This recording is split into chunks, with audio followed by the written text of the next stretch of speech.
All right, I am here with Steve Harm, Padholder, coach, trainer extraordinaire from Hitman Liga. We're going to be starting off on a 5-week Padholder strength and conditioning program. But to get things started, this is our first session. Steve, just talk us through what kind of injuries do you have currently at the moment? Not injuries, but maybe like ailments or like things that you want to like work on, okay? Starting with my feet. Yeah. I think I've torn my plantar about a couple of times. Okay. A couple of times. Your plantar fascia? Yes. Ripped it? Ripped it a couple of times during my career. Yeah. I think I might have torn the other one because I was putting too much pressure on my right one. Yeah. After I tore this one. And my lower back injuries, I think it was a herniated disc in my lower back. Yeah. Yeah, I've dislocated my hips once as well. Yeah. That was from Padholding, really. Wow. Yes. Yeah, crazy. Yeah. The biggest one I've got right now is my elbow because elbow. I'm always holding pads. Yeah. So this plays up, and Okay. as you can see, I got very limited mobility here. I can't flex it. Yeah. I can't extend it all the way either. Okay. So it's very limited. Have you had any surgery on that before? Yes. Yes. So it was all due to Padholding, just rounds and rounds of Padholding. Yeah. My bones started to calcify around the tip of my elbow, so I had to cut that out. And obviously my wrist, my rotator cuff. Yeah. What happened to the wrist? I think it was from fighting. I didn't know how to clench my fist properly. Yeah. So And what about your pinky? yes, I did What break happened my with pinky. One of my students accidentally kicked me in the pinky last year, so Yeah, it's I definitely- fully shattered it. Oh, So it yeah. took me Yeah. about 6 months of rehab just to get it right. I mean, still not 100%. I can't even punch with it. Okay. Multiple knocks to the head over the years, and I've also got a broken eye socket. Okay. Orbital fracture. Yeah. Fracture, yeah. Yes. Is that it? That's about it. Anything and else? just a chronic pain, my neck, my back, Chronic pain. my arms. Just never stops. Okay, cool. Yeah. When particularly like throughout the week would you get like a lot of pain? Is there any particular moments that you like, if I can really sore right now, or like are there times that you're less sore? You might be like a steady level of soreness, and then like all of a sudden that soreness is like heightened. I'm always sore. Always sore. Yeah, man. But does that soreness increase at any points in time? Yes, I think on some days when I do heaps of rounds, next morning I'll wake up feeling like I've been hit by a truck. Okay, interesting. Yeah. So basically, yeah, constant level of pain when you've been doing like really intensive amounts of pads. Yes. That's when you feel you have a lot more pain. You wake up, you feel like you've been hit by a truck. So, it's interesting because I get that feeling too sometimes when I do like a lot of strength work. If I do like an insane amount of heavy lifting, I do pads with you, I'm broken the next day. But it's great, it's a good feeling. But yours is obviously not a good feeling because, you're holding pads and stuff, right? So you don't want to get that beat up. And okay, so that's the main things. With the neck, when do you feel that? Oh, just when the guys just Pulling on the neck? grab me by the neck and just pull me down. Okay, So, yeah, right, cool. And lower back, do you get sore lower back? Yeah, neck and back pain come Yeah. together. Do you have any days off? Sunday. Sunday. Right. Okay. So Sundays is your rest day. So after the Sunday, when you come back on the Monday, do you feel like a little bit better? Slightly. Slightly better. Yeah. It's not enough time to recover. The last question that I have before we get into things is, on a scale of like say 1 to 10, like 10 being like the most amount of pain that you've ever experienced, what do you think that would be? What would be like the most intense pain you ever experienced? Probably 9. 9? Yeah. About a 9 out of 10? Yeah. Yeah. What was that from? I think it was my back injury. Oh, your back injury. Yeah. Did that occur in a fight? No, during the fight camp. During the fight camp? Yeah. Right. What actually happened? But yeah, I think I was helping one of my old trainers, Brett Sample, the boxing shop, right? So I was helping him move some sandbags, and Yeah. I didn't use my legs, Right. So Just I felt something pop. leverage through the back. Yeah. Kind of popping sensation. Yeah. A couple of weeks before my fight, and there was. Ever since then, man, it's always been there. Right. It never goes away. Okay, so you had that popping sensation occur in the fight camp, not when you're actually doing fight training. You're just lifting some sandbags, and you felt like a tsh, and then like a pop sensation, and then from that point onwards, your back has always kind of been on and off. On and off, it always comes and goes. Yeah. Is there anything that you do that kind of like intensifies that? Padholding, mate. Just getting kneed. Yeah. Right. And did you ever see any like doctor or physio or anything like that about the back? Yeah. Seen them all. Seen them all, yep. Okay, cool. I think I've got like a pretty good summary of what I'm working with here. So we're gonna get into things now. All right, so we're gonna get things started with the hips first. We're gonna work our way up the chain. So basically, the reason why we target the hips first, Steve, is because 30% of that is structure, 70% is functional muscle mass. So it gives us way more runways of progression. If something's more structural, like your ankles, like the ankles like 70% structure, 30% functional mass. So the actual ability for us to train it is like a lot less. So if we get the hips firing really solid, strong, the amount of progress we can make up and down is way greater. So the first thing we want to do is we want to see what type of range of motion you have. Now that's going to be a really interesting thing because I know you can whip your leg up really high and really effectively. So we'll just kind of see how free the joint is, okay? So first thing we're going to do is a couch stretch. So just going to come down on the ground. You're going to put your knee back in against the wall. So just like this here. And then you want to just step the other leg forward, so get it right in the back. Now I only want you to be at a 7 out of 10. So if you step your leg forward and you're like, it's like so tight and sore, just slide your knee away from the wall a little bit. All right, so we'll start with that. So we step the leg like this here. Yeah, and then bring your leg back a little bit. This one back a little bit. Slide back here. Yeah, back. Now I want you at a 7 out of 10. Does that feel like a 7 out of 10? Okay, perfect, cool. So we'll come onto the side here. So what we're looking at here is basically this angle, okay? So ultimately what we want is for all of this to be one clean straight line. So knee to hip and then hip up. But right now that's too much, okay? So you don't need to. We don't need him to do any more than this. And then can you flex your butt? Yeah, nice. That's gonna make it more stretch. Yeah, and then try to just drive your knee. Max, okay, so we just stay here. So straight off the bat, we can see that this is really tight, like super tight. Okay, now what I want you to do, Steve, is I want you to just breathe 6 nice, big, deep breaths. Yeah, good, take your time, don't rush. So in this position, there's no need for us to actually force him into ranges of motion that his body doesn't feel comfortable with. We want him just to hold here and just breathe. And we're gonna down regulate some of that tension through the front side of the hip. So this is a really good starting point for us. And this gives us some information. We know we've got this angle, it's like almost 90 degrees. And then this gap away from the wall as well here, we can see there's quite a decent gap there. Okay, cool, let's swap over, eh? Sweet, so now we're gonna do the same thing, but on the other side. And we'll just assess and see how that side looks. So straight off the bat, we've found the kind of target level of intensity in terms of the stretch. Now, same thing, try to flex the glute. Yep. When you engage your glute here, you're gonna switch this off. So you're gonna pull this open basically. This shortens, this lengthens. So there's that relationship there between the two. Do you feel like you're at a 7 out of 10? Okay, cool, so just stay here. Now you start breathing, 6 big deep breaths, okay? So again, we can see that there's quite a high level of tension in the front of his hips, but honestly it's expected because with Muay Thai fighters, they normally do a lot of hip flexion based movements, like lifting the leg up, checking kicks, throwing teeps, throwing knees. So this area just does tend to get quite overloaded. Couple that with modern society and all the different times that we're spent sitting down, driving in a car, sitting on a chair, working on a desk, so on and so forth. This area just kind of gets a little bit overloaded, okay? Cool. All right, nice bro. Pretty stiff. Yeah. So something to take note of is that level of tension in the front of your hip is going to put a lot of pressure on your lower back. When this gets really tight, what it does is it tilts your pelvis and then all the pressure comes into the lower back, right? So if there's like lots of force here, it's going to start to tilt the pelvis. If you had some structural damage to the disc before, it will start to pressure around the area. Most people in society, if we did a scan of their back, they will have had a herniated disc before. It's not something to like be freaked out about. It's quite normal. We just still want to make sure we're doing everything we can to make it better, okay? All right, we're going to move on now. Okay, cool. So we looked at the first plane of motion, the sagittal plane.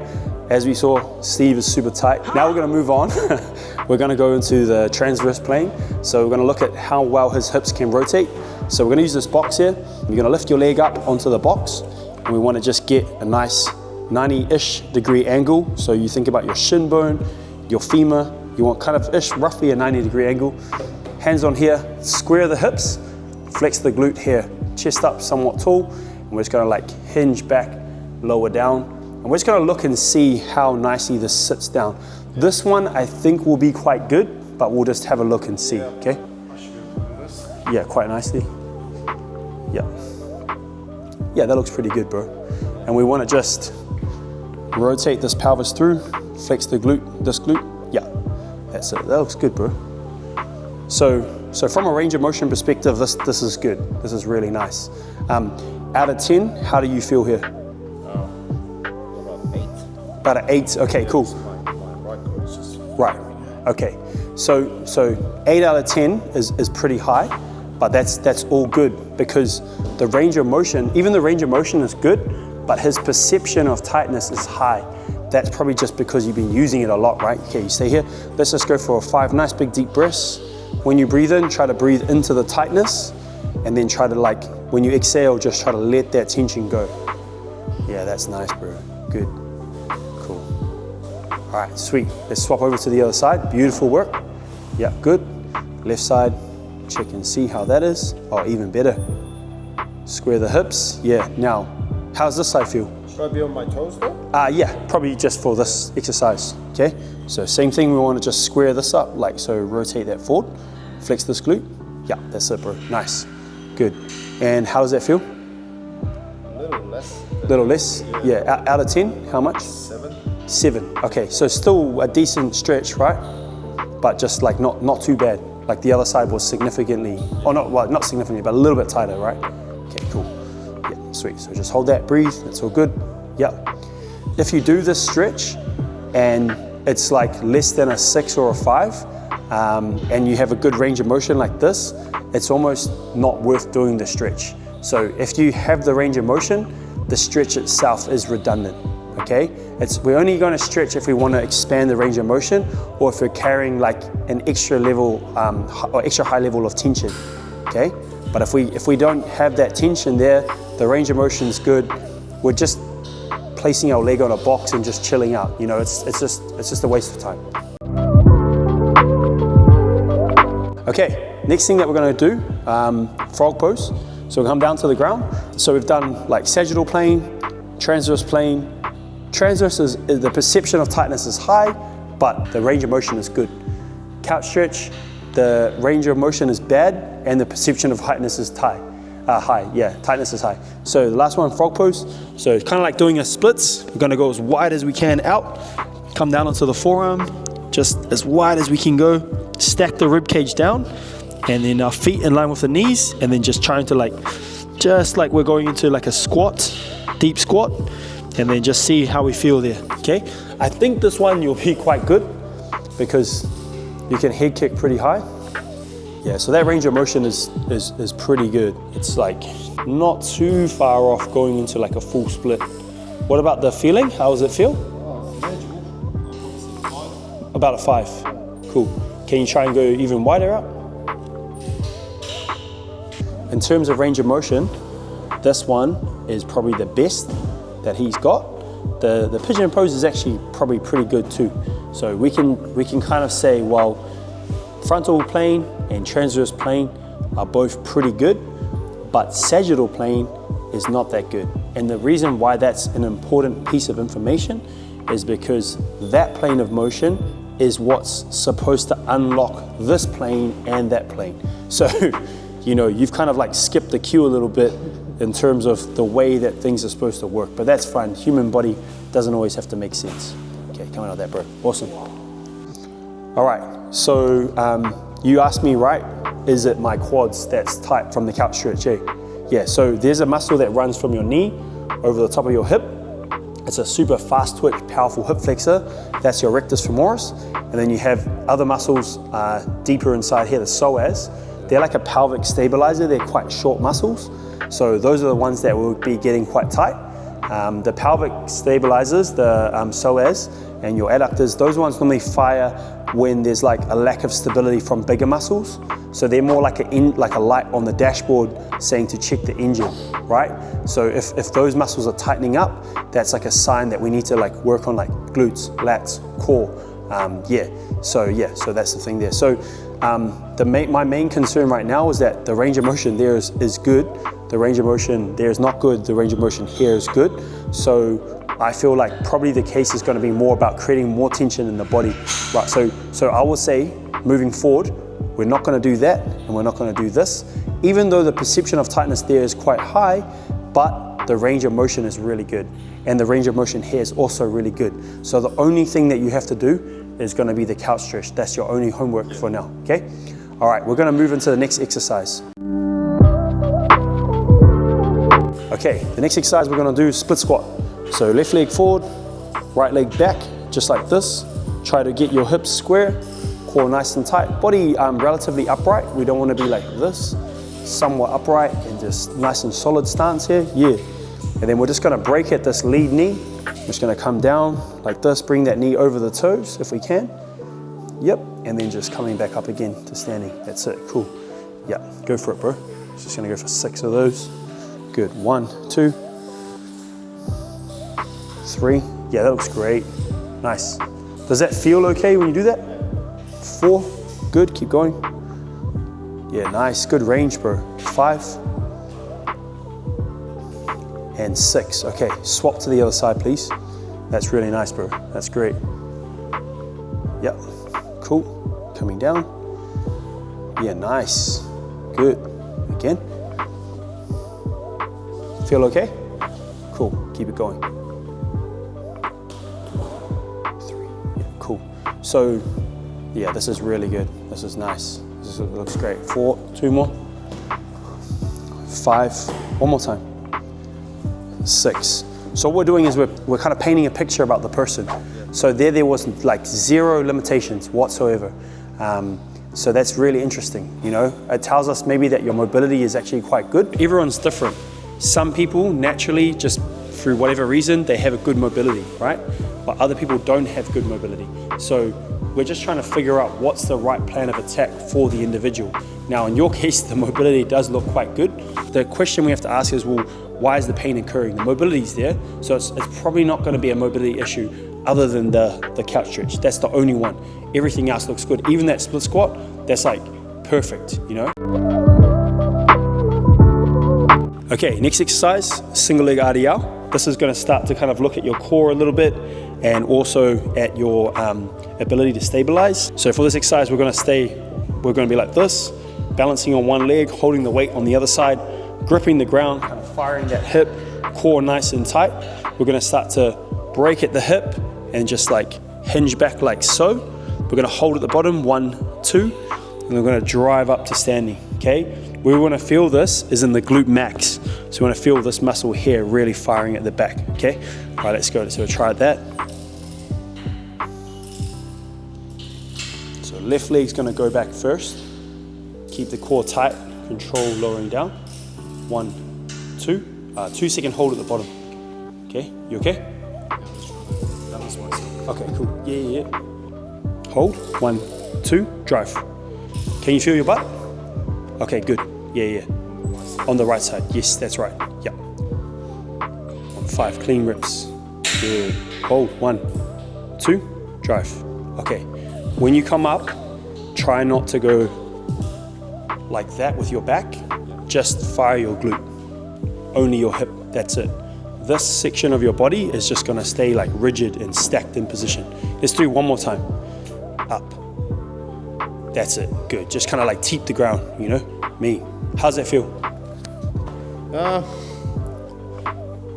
My left one was a lot harder. A lot harder? Yeah. Okay, but it looked really good. Yeah, it just felt very unstable. Felt off, okay, Yeah. interesting.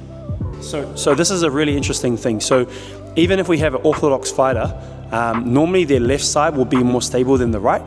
But in Steve's case, he loved to throw the left kick, and that was his main weapon. So because you bias the left side so much, your right side ends up being the stabilizing side. And let's say we had a fighter that's like right kick heavy, right? So the left side of their hip is going to be better at stabilizing, but the right side will be strong, right? But in your case, it's like the right side is more stable and stronger, and the left side is weaker and less stable. Yeah, like I said, we're painting that picture, okay? Okay, we're gonna try and do something a little bit more advanced now because Steve moves pretty well, so we'll see how well he can do this. Worst case scenario, he can't do it freestanding. We have a box right there. he can grab onto the box. So this is called a hip aeroplane. It's one of my favorite exercises. Basically if you think about the head of your femur and your hip joint, your hip socket, you're basically training all the musculature that internally rotates the hip and then externally rotates the hip. So it's called an oscillation. It's really good for building strength, stability, and mobility in the hip joint, okay? So what we're gonna do is we're gonna basically, similar position to the RDL, we're gonna drop down like this, balancing on one leg, then we're gonna shut that hip right down.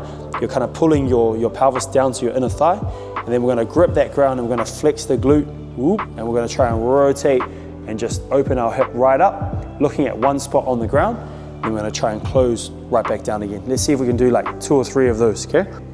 So pull the hip down, and then try to rotate open, Oi. Yeah, and then shut down, pull the hip down.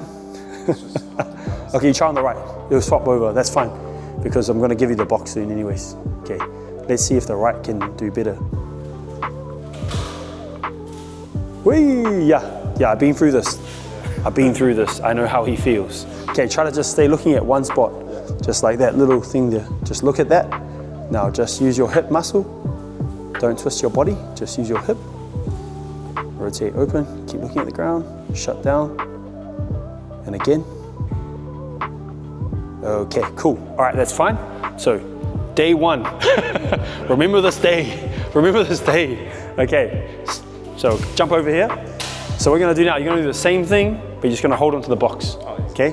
So you grab onto this, leg back like that, try to pull your hip right down, try to squeeze in here till you get a bit of a stretch coming on that lateral hip, and then flex the glute, rotate, open up, and then pull back down again, okay? Try on that. Yeah, so try to keep this down a little bit here, pull this down here, bend your knee a little bit, shut right down, that's it. 1, 2, and then we're gonna rotate open. So try to come back here a little bit. Yeah, open your hip. Now this knee, I want it to rotate out towards me. So push your knee towards me, that way. That's it, good. And then you're gonna flex your glute, push away, stay here, push away from the box a little bit. Yeah, that's it, good, right there. You feel your glute? Yeah. Okay, now try to engage your adductor, your inner thigh, and pull your hip down now. Yeah, so down, right down, shut right down, hold that position there. 1, 2, rotate open, slow and control. Hold that position, shift back a little bit, stay right here, good. So what we're trying to do is just keep his weight centered in the middle of his foot. If he goes too far forward, the pressure is gonna come into the forefoot, and then he's not gonna be able to use his glute so effectively, okay? And we want to use the glute to externally rotate the hip. Shut back down, bro. Good, last one. Do you feel your hip working? Okay, hold that position. 1, 2, okay, swap side, good. All right, should be burning a little bit, or not too bad. Okay, that's good. Yep, other side, good. Hold, 1, 2, rotate, open, good. So the box gives us the added advantage of extra stability, and then he's able to perform the exercise correctly, learn the pattern, and then we can start to pull away from the box in the future. Okay, pull this down to here, yep. Shut it down, that's it. Try to pull right down, get that stretch, bro. Hold that position, 1. And try to get your weight like here when you come down, inner blade. Really internally rotate, good. And driving up, and then like a little bit back towards me, bro. Push away from the box. Yeah, grip the ground with your toes. That's it, hold there, 1, 2, and shut it down. Right down, and rest there, good, nice. When you did that, how did that feel? My glute was getting quite tight. Quite tight? Yeah, it was firing up. Firing up on the right side? On the right side. What about the left? Not much. Not much. Do you feel anything on the left? What do you feel? Because the left you're doing it. Yeah, I didn't feel anything really, other nothing. than just my standing leg. Right. Yeah. Yeah, so just the ankle, the foot, or something? My glutes. Oh, what about on the left side? Same thing. Same. You feel the glute? Yeah, felt the glutes. Right, but more on the right. When I did the left leg, on the right. Yeah. Okay. It's just the support leg. Yeah. On both sides. Yeah. Okay. Cool. But did it feel balanced between both sides? I think the left side was easier. Definitely. Yeah. Oh, okay. So it felt a bit more controlled on the left. More control. Yeah. Yeah. Okay. Cool. Interesting, right? So when you had the right leg on the ground, it was more challenging than when you had the left leg on the ground? No, that's what Other way around? The other way around. Oh, when the left was in the air? Yeah. Oh, okay. So there's just everything's lining up. Just want to make sure we're like being consistent. So, because like if, for example, we did the RDL and you're like, oh, it's way easier on the right. We do the airplane and you're like, oh, it's way easier on the left. Yeah. Then my brain's gonna be like, you know, like, oh my God. This was a lot easier. That, okay, cool. Way more Yeah. balance. Okay, cool. Yeah. The other way around, yeah. Right. Okay, sweet. So the right side was more stable in the hip airplane than the left side was. Okay, cool. Easy.